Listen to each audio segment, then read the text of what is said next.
Okay, so for the people who've been ministering the last couple of years and they felt like they've been ministering to a people who cannot hear them, will not listen to them, and you're confused because you're like, these people are in the church. How come they're not hearing me? How come I have this desire and they don't?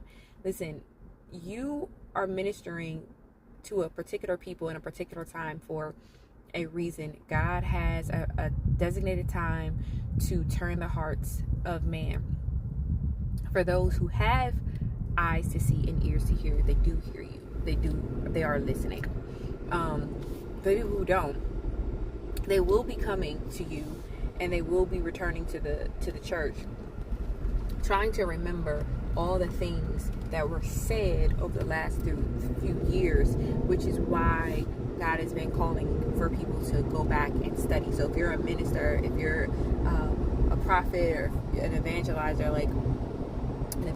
an evangelist, make sure you stay in your word, make sure you continue to study in times where you won't have that available. So really make sure that it's ingrained and grafted into your heart and into your memory. And then the next thing, so if you've been getting messages and for the sake of not wanting to inconvenience the people around you, especially in your church, and so you've just been making the specific lifestyle changes, the same way that I know you felt uncomfortable when you were ministering and you were speaking out loud and you felt like nobody was hearing you, it's really important that you don't try to filter yourself now. I'm not saying like be rude in the way you say it. I'm saying give the entire message.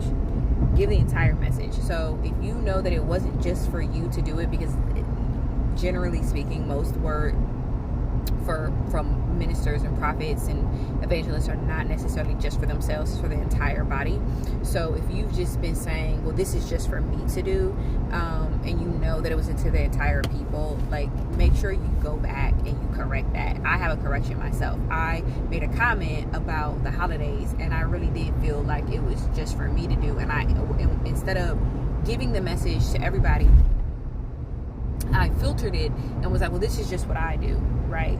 And this is similar to what the angel came to Peter and said in the last days, right? Is to the church, is like, if you are seeing the people of God do things that they shouldn't be doing and you have not corrected them, then like the blood is on your hands. You can't just say, oh well, because I don't want to be inconvenienced. And so now I realize, and I'll make another video about it on one of the corrections that I have to make, but you have to give the entire word.